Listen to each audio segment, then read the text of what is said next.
সকালবেলা ফজরের নামাজের পরে বের হইছে একটু হাঁটার জন্য। ওই দিক থেকে আবার তানভীর আসতেছে। সো দেখি হাঁটতে থাকি আর কি। চারিদিকে প্রচুর নিরিবিলি। বাই দ্য ওয়ে, সামনে একটা খুব সুন্দর একটা জায়গা আছে। সামনে যে জায়গাটার কথা আমি বলতেছি ওইটা ছিল একসময় অনেক বড় জুট মিল। আমাদের এই ছোট এলাকার মধ্যে প্রায় দুটা বড় বড় জুট মিল আর কি। সো সালামু আলাইকুম। সো এই যে সামনে যে গাছগাছালি দিয়ে ভরা রাস্তার মাথায় যে জায়গাটা দেখতেছেন এটাই আর কি। তো চলেন এইটার ভিতর দিয়ে যে রাস্তাটা গেছে এই রাস্তাটা দিয়েই ক্রস করি আমি। যে ঢুকে গেলাম এইদিকে।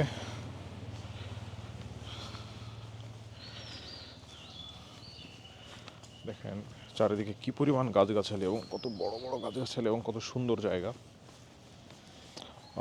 সকালের কুয়াশার মধ্যে এই জায়গাটা আরও অনেক সুন্দর দেখা যায়।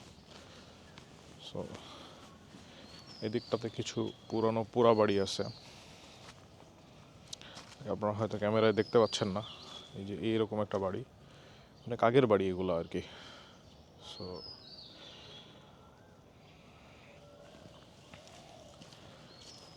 এই জায়গাটা এক সময় এই জায়গাগুলো দিয়ে এটা ছিল হইল এই জুট মিলের অফিসার্স বাংলো আর কি। সো এটার মধ্যে মূলত অফিসাররা থাকতেন এবং এটা ছিল মূলত তাদেরই বাগান।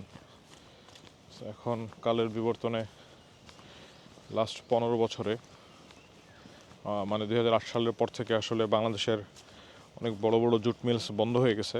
আর খুলনা যেহেতু শিল্পনগরী এবং এটার পিছনে একটা বড় কারণ হলো খুলনাতে জুট মিলের সংখ্যা অনেক, সরকারি বেসরকারি মিলিয়ে। সো এখানে অনেক লোকজন মানে বাইরের জেলা থেকে এসেও কাজ করতেন এবং খুলনার লোকজন তো কাজ করতোই। কিন্তু বন্ধ হয়ে যাওয়ার পরে মানুষজনের জীবনযাত্রা একেবারে থমকে যায় আর কি। এবং এমনটাই হয়, তাদের সাথে এত অমানবিক অত্যাচার করা হয় যে তাদের এক একজনের প্রায় 6-7 মাস স্যালারি এরকম ছিল, বাকি ছিল, এই টাকাগুলো দেওয়া হয় না। এবং অনেকের সার্ভিস বলে একটা বিষয় থাকে যে পার্মানেন্ট হওয়ার পরে যত বছর চাকরি করে প্রতি বছরের জন্য একটা করে সার্ভিস, মানে একটা করে ক্রেডিট তাদেরকে দেওয়া হয় এবং চাকরি শেষে এই সার্ভিসের উপরে বেস করে তাদেরকে কিছু টাকা দেওয়া হইতো আর কি। সো এরকম অনেকের এরকম আছে 33-34টা সার্ভিস, 33-34-40-45 বছর ধরে কাজ করতেছে লোকজন। এই লোকজনদের কোনো টাকা পয়সাই না দিয়ে মিলগুলো ধুম করে বন্ধ করে দেওয়া হয় আর কি।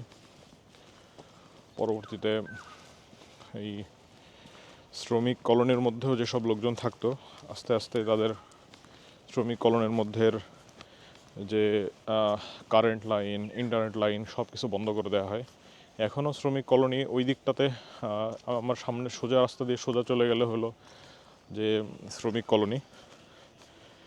সো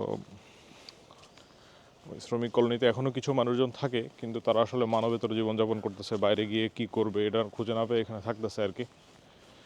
আর এই জায়গাটা এখন তো দেখতেই পাচ্ছেন ভগ্নস্তূপ।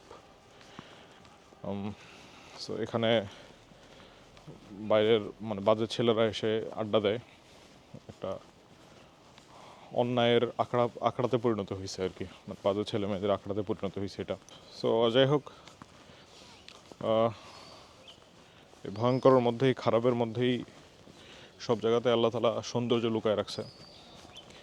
সো আপনাদেরকে দেখাইলাম, আমি জাস্ট ওই রাস্তা থেকে হেঁটে সামনের দিকে চলে আসছি আর কি।